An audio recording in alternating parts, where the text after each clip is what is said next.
Bueno, vamos a empezar el acto. Buenas tardes a todos. Disculpadme porque voy a leer muchas cosas porque el día está siendo muy emocionante y puede que se me olviden algunas cosas. En representación de la Asociación Desmemoriados y también como familiar de los llamados niños de la guerra, os damos la bienvenida y os agradecemos que compartáis este rato con nosotros. Queremos agradecer también a la Consejería y a la Biblioteca Central por la cesión de estos espacios para celebrar este acto y a Alexia y a Alberto sobre todo por la colaboración sin medida y por tratarnos tan bien como nos han tratado. Gracias a los compañeros de batallas de la Asociación Niños de Guerra, Niños de Rusia que se han acercado desde Asturias y el País Vasco para acompañarnos hoy y que nos han cedido todo su material de la exposición Dos Patrias llevo conmigo, que luego veremos abajo. Gonzalo, Paco ya sé que no pudo venir, Luis tampoco, Cristina, Isabel, me faltaréis alguno, pero gracias. Sabéis que sumamos fuerzas con el objetivo en común de rendir homenaje, poner en relieve y recuperar la memoria de todos aquellos niños y niñas de la guerra que salieron de nuestras costas a diferentes y variados destinos, buscando protección y huyendo de una cruel guerra como lo son todas. Y de una manera muy especial a los niños de la guerra, claro, a Carmen y a sus descendientes que están hoy aquí con nosotros, y a todos los que no pueden estar, tantos y tantas familias, y a todos los que estáis y todavía no hemos puesto nombre o a esta cabeza loca mía se me olvida ahora el nombre, pero gracias a todos por venir. Desmemoriados llegó aquí por el impulso de las familias y descendientes de los niños, a los que escuchamos y trabajamos con ellos de primera mano para poder elaborar esta exposición, para tratar y dar voz a este tema que está tan escasamente recogido o investigado en nuestra comunidad. La provincia de Santander, durante el periodo de la guerra civil, sufrió, luchó y también fue región de acogida y refugio de tanta otra población que tenía que salir de sus hogares huyendo de la guerra en el frente norte. Fue también puerto de salida y de esperanza para muchos de ellos, y entre esos muchos niños y niñas de la guerra. Pero de eso os hablarán luego los paneles y os hablará luego un experto al que doy ya paso mismo. Doy la palabra y agradezco que aceptaran esta invitación a José Manuel Puente, historiador y autor de numerosos libros sobre el periodo de la Guerra Civil Española en nuestra comunidad, libros como Una ciudad bajo las bombas, Cántabros en los campos de exterminio nazi, El exilio resistente. Nos va a contextualizar este periodo con una charla que lleva el título Los niños de la guerra en Cantabria, unas vidas por conocer. Le damos paso.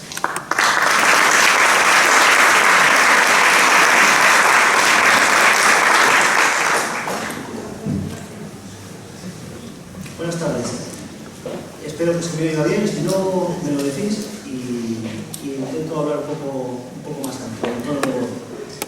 Lo primero es agradecer a Desmemoriados la invitación, especialmente a Ignacio Alonso Olivar, Nacho, que bueno, es un magnífico compañero de trabajo con el que comparto la profesión y le he conocido hace 2 años, me ha ayudado mucho en mis nuevas tareas y él es el que me traslada esta invitación.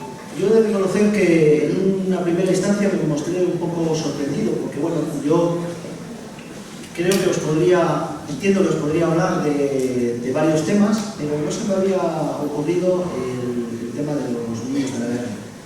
Luego ya reflexionándolo con más tranquilidad, ya cuando marché a casa, bueno, me di cuenta que sí, que incluso recuperé en parte, no sé cómo decirlo, unas investigaciones que había dejado y que dejé paralizadas hace unos años. Llego a casa y me encuentro con 3 cajas que tengo de documentación de los niños de la guerra, concretamente del Archivo General de la Administración, el archivo que está en Alcalá de Henares, porque en su momento, como os comento, tuve la idea de hacer una monografía, un libro sobre los niños de la guerra de Cantabria, los que partieron de Cantabria. ¿Por qué? Pues porque en otras investigaciones yo me encontraba en el cruce de historias me encontraba con niños de la guerra. Descubría determinadas historias y relatos que el protagonista era un niño o una niña de la guerra que había salido de nuestra comunidad. Como os comento, por una serie de vicisitudes, bueno, no seguí esa línea de investigación, pero sí hice una serie de lecturas y recopilé documentación que tengo en casa. Listados, por ejemplo, de la época del año 1956, de las 6 expediciones que hubo de repatriación, que luego pasaré a comentaros muy brevemente. Y también descubrí que en el Centro Documental de la Memoria Histórica en Salamanca, en el antiguo Archivo General de la Guerra Civil, pues hay unos fondos muy importantes de los niños, ¿no? De lo que fueron las expediciones que salieron por barco desde España. Allí hay fichas con la afiliación de los niños, con su foto, en los casos en que se conserva bien la ficha. En definitiva, todo eso me sirvió en su momento para recopilar esa información, que ya os digo que en parte la tengo en casa. Y entonces dije, bueno, pues igual les puedo contar algo mínimamente interesante a la gente que va a acudir a esta presentación, como es la exposición. Os quiero decir que yo soy hijo de la emigración económica española. Mi padre fue un emigrante gallego a la República Argentina, un emigrante económico, y mi madre fue exactamente lo mismo, pero desde la provincia de Santander, desde el Valle del Amazonas. Mi padre, cuando yo era muy pequeñito y estábamos en Buenos Aires, hablaba con otros españoles, y fue la primera vez que yo escuché el concepto de niños de la guerra, ¿no? Mi padre me lo explicó como una historia de los niños que habían salido de España, pero que se habían ido a Rusia. O sea, los niños de la guerra era equivalente a los niños de Rusia. Para su recuerdo, esa era la historia. Luego yo descubrí que no solamente habían ido niños a Rusia, sino que habían sido trasladados muchos niños españoles a otros lugares de Europa. De lo que es el desarrollo de la guerra en España, en concreto en Cantabria, no os voy a descubrir ni tampoco os voy a contar gran cosa. Sabéis que el desarrollo de la guerra, digamos que va por fases, y la primera gran etapa es la caída del frente norte, de lo que son las provincias cantábricas, desde el frente de Guipúzcoa, en la frontera con Hendaya, luego Vizcaya, más adelante a lo que era entonces la provincia de Santander y definitivamente Asturias, ¿no? Entonces, a través de los puertos del Cantábrico salen una serie de navíos. Algunos van, bueno, la mayoría de ellos hacen una escala en puertos franceses y luego marchan hacia la Unión Soviética. También parten algunos desde los puertos de Levante. Pero como os digo, la salida de los niños no se produce solo hacia la Unión Soviética. La idea de las autoridades republicanas, bueno, fue crear una serie de colonias infantiles, una serie de sitios en los que los niños se pudiesen, digamos que, aislar o proteger mínimamente de la guerra, del avance de los frentes. Y luego, sobre todo a través de las organizaciones obreras del Frente Popular o partidos republicanos, pero sobre todo de forma muy principal, Socorro Rojo Internacional, bueno, ya se organizaron lo que fue la marcha de grupos de niños hacia distintos países de Europa que optaron por acoger a estos niños. Como os comentaba el otro día, estuve revisando documentación y hay un informe de 1949, es un informe realizado por las autoridades franquistas, tiene un informe que luego se ha utilizado en la mayoría de la bibliografía que ha salido sobre el tema, que nos da unos datos buenos, bastante definitivos, sobre los números, cantidad de niños que marcharon fuera de España. Concretamente a Francia, la cifra que se aporta es de 17.489 niños y niñas, a Bélgica 5.130, a Inglaterra 4.435 niños y niñas, a Suiza 870, a México 430, al África francesa 335 y a Dinamarca 120. Dejo para el final la Unión Soviética, Rusia, que la cifra se aproxima a los 4.000, 3.900 según la fuente, pero está en el entorno de los 4.000. Aquí hay que hacer una diferencia, ¿no? Porque estos que marchan a los países europeos limítrofes con España o próximos a España, una vez que termina la guerra civil, la guerra española, van a comenzar a retornar a España. Se calcula que de los 34.000 en total regresaron unos 20.000. Claro, esos 34.000 había que descontarlos de la Unión Soviética porque de allí, en una primera instancia, no regresó ninguno. Entonces tenemos que en esos años, en el mismo 1939, 1940, 1941, vuelven muchos de los niños que habían marchado. Yo tengo en concreto alguna historia que descubrí en el momento de hacer otra investigación, y ahí sí, bueno, publiqué un libro. Por ejemplo, la historia de Ignacio López Barandón. Ignacio fue uno de los trabajadores que marcharon desde Cantabria a trabajar a las fábricas de Berlín. Una serie con los alemanes necesitaban mano de obra, entonces lo que hicieron fue realizar una serie de ofertas de trabajo, fundamentalmente en los países que eran aliados de Alemania, por ejemplo, la España de Franco. Bueno, pues Ignacio López Barandón en el año 1942 firmó un contrato y se marchó a Berlín. Pero curiosamente yo encuentro una ficha de él como niño de la guerra. Y bueno, consigo al final ponerme en contacto con un sobrino que me cuenta la historia, y que luego una historia que luego yo pude confirmar con la documentación, que resulta una historia extraordinaria. Efectivamente, Ignacio López Barandón, su padre lo envía a Francia y marcha en una de estas expediciones, en medio de la guerra. Está su ficha en el archivo de Salamanca, pero según recordaba él, en buena hora mi padre me reclamó, ¿no? ¿Por qué en buena hora? Bueno, porque él en Francia tuvo una buena acogida, estuvo con una familia que lo trataba muy bien, él vivía bien, y en su recuerdo de joven, pues fue duro regresar a España, porque él volvió a una Santander que estaba en la inmediata posguerra y podríamos decir que casi en la absoluta miseria. Y es entonces cuando él opta por incorporarse como trabajador en Berlín. Y bueno, la historia de él es muy rocambolesca y muy curiosa, porque él en 1945 sigue en Berlín y los soldados rusos lo cogen en la panadería en la que trabajaba, en el sótano de la panadería, y él forma parte del grupo de los berlineses, que si algún día tenéis la oportunidad de leer esta historia, es una historia muy peculiar. También es cierto que según cada historiador la cuenta de una manera diferente, porque no se sabe exactamente qué ocurrió, pero lo que sí os puedo decir es que hubo un grupo de españoles, fundamentalmente gente que simpatizaba con la República, que estaba en aquel momento en aquella zona. En cuanto se marcha el embajador, las autoridades consulares franquistas se marchan antes de que lleguen los soldados soviéticos, pues ellos se refugian allí en la embajada, llegan los soviéticos y en las primeras semanas, bueno, les dan, digamos que como simpatizantes de la Unión Soviética, pero llega un momento en que los rusos deciden enviarles al Gulag, a los campos soviéticos, y es donde acaba Ignacio López Barandón.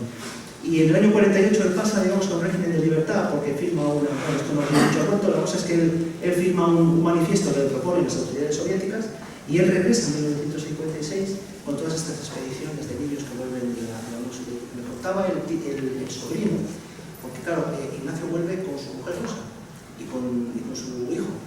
Me contaba así, y él traía una moto, él tenía mucha aprecio a una moto, y en el barco, como un viento, decidió traer la moto. Y me mostró un poco la moto, pues sí, efectivamente, si tiramos de la lista de la expedición que vino, esa lista yo la tengo, y aparecen los objetos que traen los repatriados. Y Ignacio efectivamente traía su mujer y traía una moto, además por incluso el modelo, por el soviético no recuerdo. Él se integra en la sociedad, digamos, de Santander de aquella época, de los años 50, pero la señora rusa no. Porque, según me contaba el sobrino, pues recordaba, ellos vivían en la zona de Moscú, y recordaba que lo que es por ejemplo, la oferta cultural que podía haber allí, más allá de que la Unión Soviética fuera un régimen autoritario y demás, pues no existía aquí. Había algo que no encajaba, y ella decidió regresar. Él no, él se quedó en Cantabria. Y ahí me dediqué di cuenta yo de que, claro, estas personas que no habían marchado a Rusia como niños de la guerra, pues evidentemente tenían también una historia extraordinaria. Me pasa algo parecido, por ejemplo, con los hermanos Matías y Ramón Movillán Piña. Ellos también marcharon como niños de la guerra, les manda el padre, eran 6 o 7 hermanos de la zona de Casturriales, y yo no sé muy bien, ellos regresan también, vuelven a España, también marchan a Berlín a trabajar, y yo no sé muy bien qué ocurre con ellos, porque a uno lo encuentro como luego integrado en una red de la resistencia francesa, y el otro, según una historia que me contó uno de los que estuvieron allí en Alemania, murió, no me supo explicar en qué situación, murió en el Berlín de las postrimerías de la Segunda Guerra Mundial, en la zona de Spandau. Entonces no sé exactamente qué ocurrió con ellos, pero ellos también habían sido. También tengo sus fotos en el momento en que se marchan de la expedición a Francia de niños de la guerra.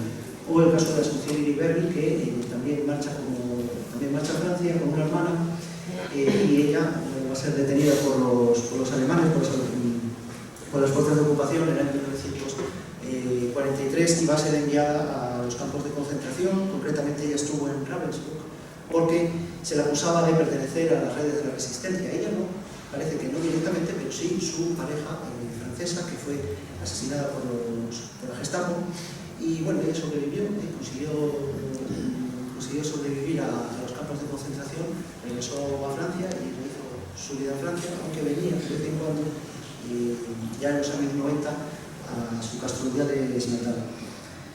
Esto es un poco lo que os puedo transmitir, un poco es esa idea de que marcharon a varios países europeos, que una mayoría regresaron reclamados por sus familias o de otra forma regresaron a España, algunos no volvieron, pero nos queda un poco también retornar a lo que es la idea de los niños de la guerra, un poco la idea original, ¿no? Los que fueron a Rusia. ¿Por qué son un poco, podríamos decir, especiales? Bueno, primero porque Rusia está lejos, está más lejos geográficamente que el resto. Segundo, porque el papel de la Unión Soviética en lo que fue la guerra civil a nadie se le oculta, en lo que es el apoyo a las fuerzas republicanas, y porque bueno, de estos niños en los años 40, 41, 42 no regresó ninguno por una serie de circunstancias históricas por todos conocidas. Como os decía, fueron aproximadamente unos 4.000 a Rusia. Estos niños eran pequeños, había niños de 6, de 8 años, luego había otros que eran algo mayores, 12, 14, 16 años. La travesía por barco para ellos en general es recordada como algo traumático, ¿no? Porque los mayores pues intentaban consolar a los pequeños.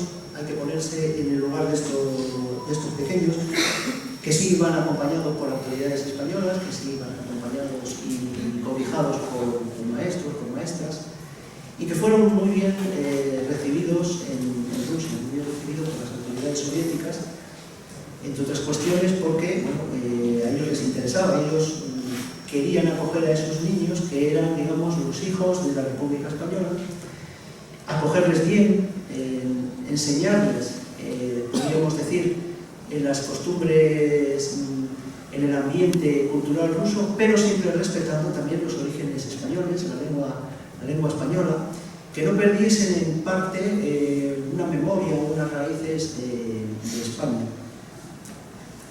¿Por qué? Bueno, pues porque parecía lo justo y además porque en buena parte los rusos, los soviéticos, consideraban que estos niños, igual que muchos miembros del Partido Comunista que habían sido evacuados a la Unión Soviética, pues algún día, no pasado mucho tiempo, volverían a España. Una vez que los aliados ganasen la guerra, Franco, la dictadura franquista, no iba a sobrevivir, iba a caer, y estos niños iban a retornar, y en parte, la idea era que retornasen como un elemento ideológico de estructura ideológica e incluso de reconstrucción de las filas concretamente del Partido Comunista. fueron albergados, quiero recordar que en total en 16 casas de niños en diferentes puntos de la Unión Soviética, fundamentalmente en los alrededores de San Petersburgo, lo que era entonces Leningrado, también en casas próximas a la región de Moscú y en el sur, ¿no? En la zona de Ucrania, en lugares que ahora nos resultan familiares casi, los nombres, en Kherson, en Kharkov, por la guerra de Ucrania, y allí hubo casas de niños, escuelas, donde fueron cobijados, donde fueron recibidos estos niños de la guerra. Pero ocurrió una cosa que también todos sabemos, que es el ataque de los alemanes del Tercer Reich en junio de 1941 a los territorios de la URSS. Esto, claro, cambia la vida no solo de ciudadanos soviéticos, sino también, muy especialmente, de los niños que estaban allí.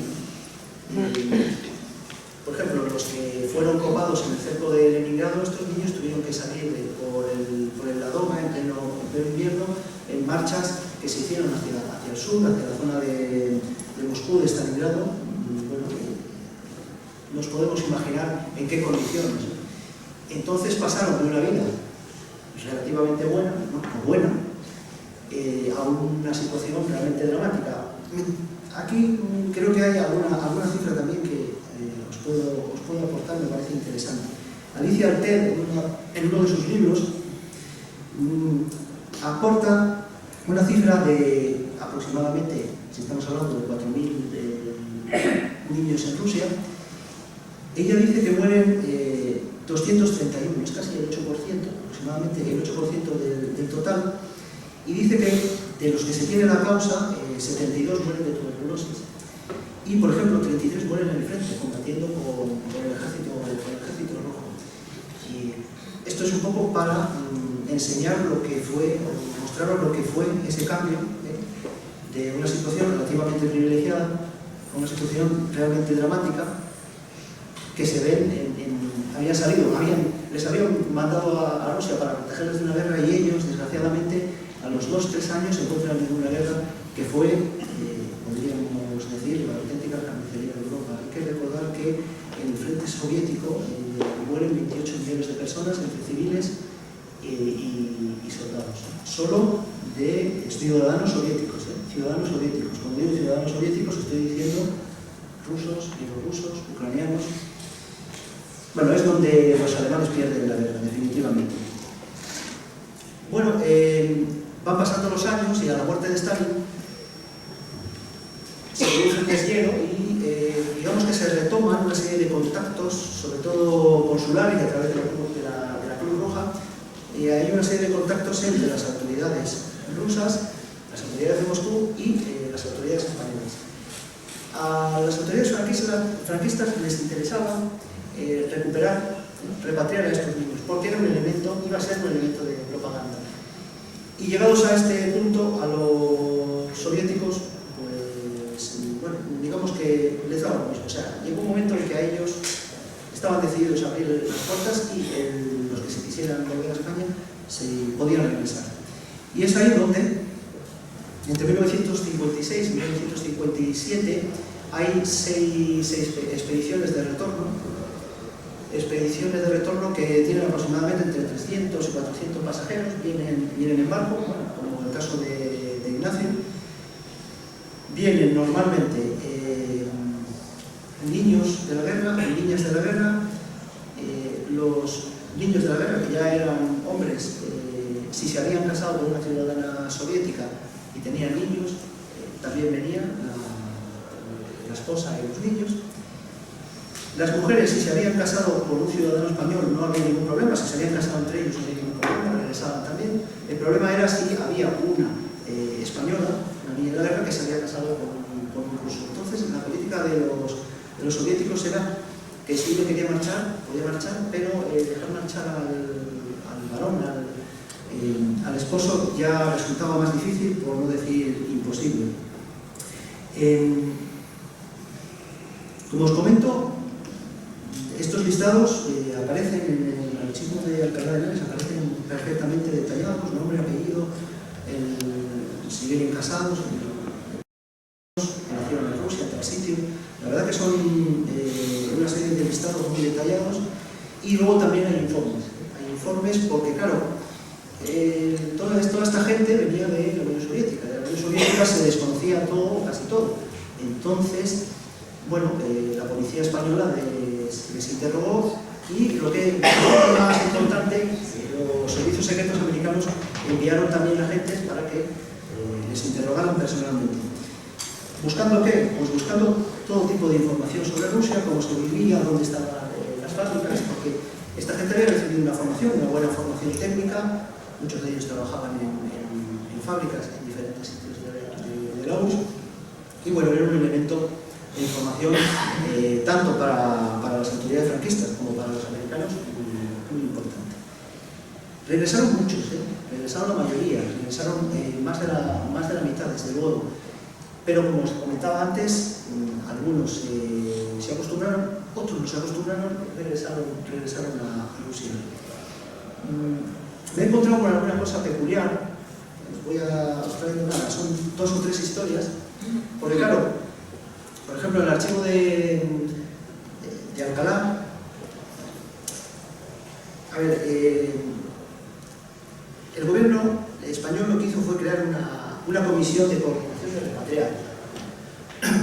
Inmediatamente, en el año, bueno, cuando sabían ya que iban a llegar los repatriados, pues crearon esta comisión. ¿Esta comisión de qué se encargaba? Pues se encargaba de intentar insertar en la sociedad española a los repatriados. Entonces, bueno, les buscaban trabajo y si alguno alquilaba una casa, les daban una cantidad, están las casas, pido a tal, fulanito para este niño de la guerra, para este repatriado, pues pide una ayuda para alquilar o inscribir al niño en el registro civil. Y bueno, esto aparece en una serie de carpetas que además están divididas por gobiernos civiles. Por ejemplo, el de Guipúzcoa es muy interesante porque ahí está la carpeta y los de gobierno civil en el País Vasco pues se dedicaron a sacarle foto, incluso a las familias, están las fotos y toda la información. Sin embargo, por ejemplo, en el gobierno civil de Cantabria la información es bastante más austera, no hay ninguna fotografía, pero sí hay algunas cosas que os pueden resultar interesantes. No voy a dar los nombres, pero bueno, se podrían dar porque no es ningún misterio. Normalmente es un matrimonio con un hijo o con una hija que regresan de Rusia. Acaban de regresar en el año 56, a principios del 57, en estas expediciones que os comento. Pueden ser matrimonios españoles, uno de ellos Cantabria, una mujer y un hombre, y en algunos casos son hombres casados con ciudadanas rusas. Y entonces pone, en el primero de los casos, casado en Rusia, ha legalizado el matrimonio civil y eclesiásticamente en Santander el 24 de febrero de 1957. En orden al servicio militar, ha sido declarado inútil en la caja de reclutas por faltarle las 2 falanges de los dedos índice y corazón de la mano derecha. Trabaja de peón en la empresa local Marga Sociedad Anónima, fábrica de contrachapado. Ni esposo ni esposa han pertenecido a partidos políticos en Rusia, ni creen tener pendientes otras legalizaciones personales. Les falta por lograr el reconocimiento del hijo y su inscripción en el libro de familia, que se le deniega por ser un niño nacido en Rusia. Esto es un poco el esquema que se da en este caso y en general en el resto. El siguiente pues nos pone algo similar, Su matrimonio ha sido legalizado tanto civil como canónicamente en Bilbao el 12 de enero de 1957. Ha solicitado la convalidación de su título de ingeniero agrónomo. Esto también se repite en muchos de ellos. Ellos, lógicamente, pedían la convalidación del título que habían obtenido en la Unión Soviética y esto les llevó muchísimo tiempo, resultó para ellos sumamente complejo. No tiene legalizada la paternidad de la hija, bueno, esto es porque no les querían inscribir en el registro civil. En la caja de reclutas solicitó el indulto de servicio militar, esto dentro de una lógica lo obtenían con facilidad. Trabaja en las oficinas de la Diputación como empleado del catastro. No perteneció a partidos políticos en Rusia. No cree tener pendientes contra legalizaciones. Estas cosas no trabajan. Carece de filiación política. La hija no figura escrita en el libro de familia por el mismo motivo que antes. En el siguiente, este matrimonio, celebrado civilmente en Rusia, ha sido legalizado civil y canónicamente en Torrelavega. La transcripción, la inscripción del hijo no se ha llevado a cabo a pesar de las gestiones realizadas, justamente porque había nacido también en la Unión Soviética. El esposo se ha presentado en la caja de reclutas para legalizar su situación militar. Ambos sin filiación política. La esposa no trabaja. Y el esposo lo hace en la empresa Joaquín González Ortiz de Torrelavega, en su profesión actual. Así son la mayoría de los que aparecen. Insisto, dificultades para inscribir a los niños que habían nacido en Rusia. Los matrimonios se regularizaron rápidamente y luego el problema en muchas ocasiones de la deserción laboral. Y luego hubo otra situación que se dio ya más avanzado en los años 90, en los años de la perestroika. Hubo también una fase de repatriación mínima, pero sí que existió, de niños de la guerra, que ya era gente mayor que seguían estando en la Unión Soviética. Cuando cae la Unión Soviética como tal, ya conocéis la crisis económica de los años 90, concretamente en Rusia, hizo que algunos decidiesen regresar y se solicitaron subsidios de retornados, que yo sé que existen esas bases, digamos, esa información también custodiada por la administración, porque claro, ellos que puntualmente volvieron, lo hicieron a través del INEM, a través de la actual SEPE, y bueno, pues ahí tenían que aportar una serie de datos, de filiación, de los hijos que tenían y demás, para cobrar ese pequeño subsidio, que el subsidio de retornado son 18 meses, entonces no eran así, ahora son unos 400 y pico euros, no llega a 500 euros, y lo pueden cobrar todos los miembros de la unidad familiar. Si por ejemplo vuelve el padre, el hijo y el padre, la madre y 2 hijos, da lo mismo la edad, si se demuestra que en su momento marcharon y regresan a España, ese subsidio de retornados se puede cobrar toda la unidad familiar, los 4 o 5 miembros de la unidad familiar. Y hubo algunos casos de esos, y ahí también existe una documentación interesante que está un poco por recuperar, por analizar y por transcribir. Entiendo en una investigación, en un libro, creo que sería interesante para el caso de Cantabria. ¿Por qué? Bueno, entre otras cosas porque los de Cantabria, los cántabros, eran mucho menos, fueron menos en proporción con los asturianos o con los vascos, que se llevaban, digamos, gran número, ¿no? Y al ser menos se podría, digamos, que manejar mejor la documentación e incluso recuperar esas trayectorias y esos itinerarios, esas vidas que yo sé que existen, que son muy variadas, que no siempre siguen una línea, una misma línea. Nos tenemos que despojar de ese prejuicio. A veces pensamos que porque hayan ido a Rusia, por ejemplo, o a Francia, siguieron todos una línea. No, porque la gente entonces lo que hacía era vivir y sobrevivir las situaciones que le venían dadas, y a estos niños le venían dadas unas situaciones aquí, unas situaciones en Francia, le venían dadas, y unas en la US. Y a veces desorienta, porque claro, yo si estoy investigando otra cosa, no sé por qué aparece el niño de la guerra, ahora ya lo entiendo. Y cuanto más investigas, cuanto más intentas juzgar en estos itinerarios, en estas vidas, sabes que a la gente, primero, no se la puede juzgar bajo ningún concepto, con nuestra interpretación actual, nuestra forma de ver los hechos en la actualidad, sino que nos tenemos que poner en la situación que vivieron estos niños, estas niñas, esta gente que marchó al exilio, que pudo ser político, que fue en muchos casos económico, o que fue una marcha como la de tantos niños y niñas de la guerra española, que que marcharon, en algunos casos regresaron, pero todos ellos vivieron unos años muy duros y unas vidas que creo que aún hoy están por descubrir y por contar. Yo no sé, no os puedo aportar mucho más. Y insisto en el agradecimiento de los memoriados y en especial en el agradecimiento por haberme invitado a Ignacio Alonso de Val, a Nacho, un buen amigo y un buen compañero. Muchas gracias a todos.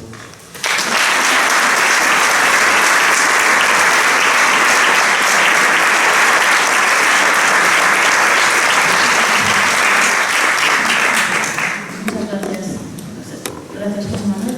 Vamos a dar paso ahora a Carmen Cepedal, representante de las familias de los niños de la guerra en Santander y gran colaboradora en la realización de la exposición que os presentamos hoy. Buenas tardes a todos. Soy Carmen Cepedal Hernández, hija y sobrina de 3 niños de la guerra. Mis padres, Aurelio y María Antonia, y mi tío, Andrés. En primer lugar, agradezco al grupo Desmemoriados el interés y el trabajo realizado por sacar a la luz una etapa de nuestra historia protagonizada por nuestros familiares que no es muy conocida. Cuando me llamaron para que les contara lo vivido por mis padres durante la estancia en la URSS, me alegré mucho, porque siempre he pensado que estamos en deuda con esta generación y es una pena no darles, desde Cantabria, el reconocimiento que se merecen. Así fue como conocí a Agustín y a Tino, y gracias a ellos entré en contacto con Marta y con Paco, cuya abuela fue también una niña de la guerra. Ni qué decir tiene que enseguida congeniamos. Tras muchas charlas y algún que otro café, decidimos al final organizar esta exposición, la cual no hubiera sido posible sin las aportaciones y testimonios de los niños de la guerra y sus descendientes. Gracias a ellos conocemos de primera mano cómo fueron sus vidas, cómo les recibieron, les trataron en los países de acogida. Cada uno, fueron varios países de acogida, no solo en Rusia. Y en el caso de los niños de Rusia, la mayoría que estuvieron allí unos 19 años, aunque hubo unos que regresaron antes y otros años más tarde, la educación recibida, su vida durante y después de la Segunda Guerra Mundial, sus trabajos, cómo pasaban las vacaciones, sus ratos libres, etc. Algunos lo cuentan con alegría, otros con tristeza, algunos incluso no quieren ni recordarlo. Pero lo que está claro es que para todos ellos fue una época dura, bastante dura, no solo por vivir 2 guerras, ni estar separados de sus familias, sino por el rechazo que sufrieron al regresar a su España querida. Asimismo, quiero dar las gracias a Carmen Camus, que la tenemos hoy aquí, por haber venido desde Cañada, Alicante, con su hija y su nieta, a la inauguración de esta exposición.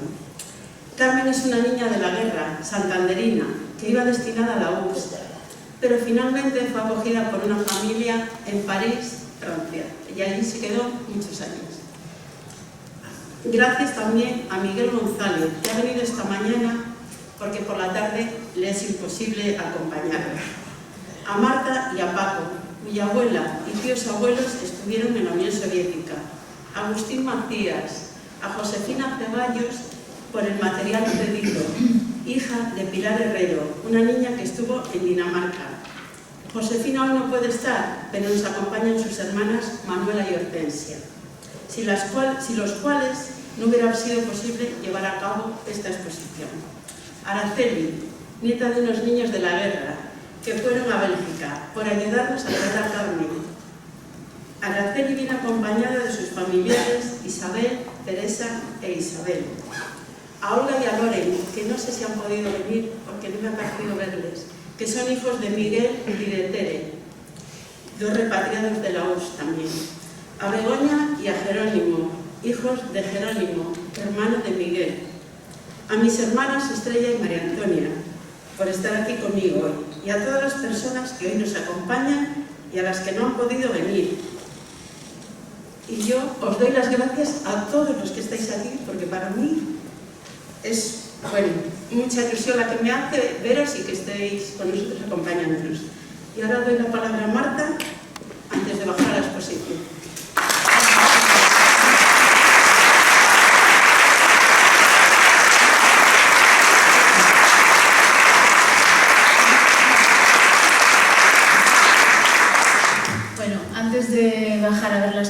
exposición queremos rendir un homenaje de reconocimiento a la niña de la guerra que tenemos aquí, a la niña de 92 años, marchosa y preciosa que tenemos aquí en la sala, y que es Carmen Camus.